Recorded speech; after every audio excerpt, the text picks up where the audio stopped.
Hello po, ayan. Gawa tayo ng merienda. Meron ako ditong saging na saba. So, para naman maiba, kasi puro turon or banana Q or maruya yung ginagawa. Gagawa po tayo today ng banana churros. So, let's try.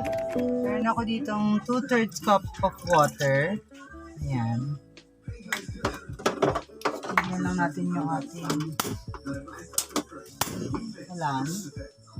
Then, lagay tayo ng 1/4 ng ating butter.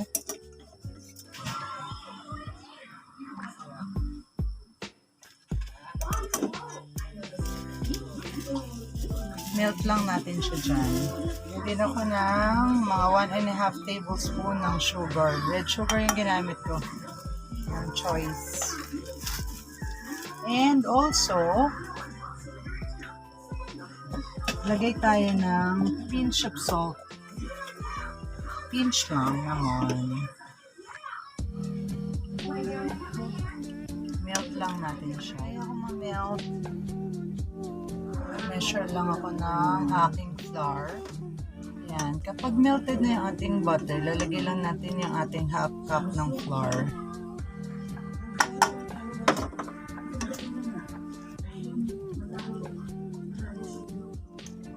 Ganyan na siya. Yan. Papalamigin lang natin ng konti. Tapos lalagyan natin ng egg. Lamig na siya.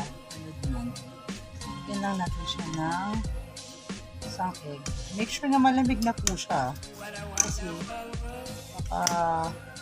maging scrambled egg ito.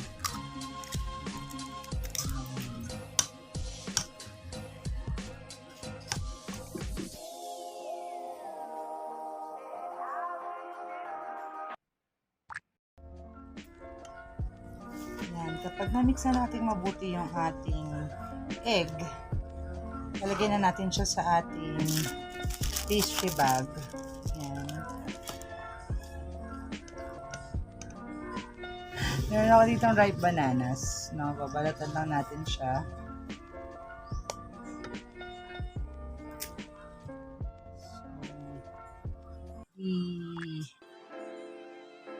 Actually, hindi ko siya lalagyan ng stick. Ginawa ko lang to para mas madali ko siyang maikot while we're putting our churros. So, habang nagpapipe ako ng aking churros, nag-init na rin ako ng oil para direkta na siya dito. So, pag mainit yung ating oil, hindi na natin start ilagay yung ating banana.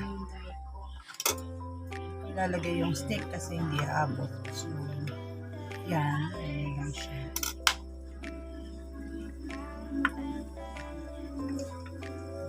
Pang pina-fry ko siya, nag-gaan na rin ako. Nagpapipe ako ng churros ko sa banana.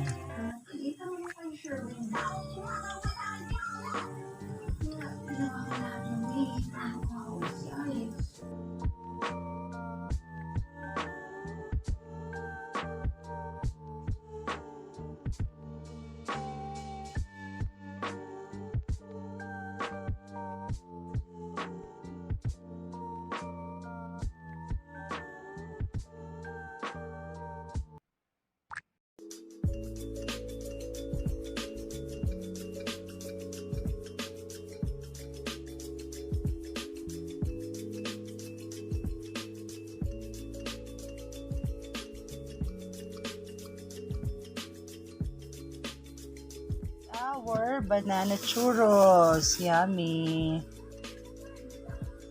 Of course, the best. Yan. Yan. Pinaka the best na part. The best part of all, ayan na po, is yung tikiman time. So, ito, pagatin ko lang.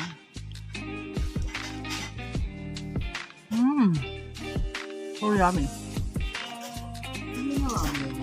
Guys, you must try this. So good. Dalawang sana eh.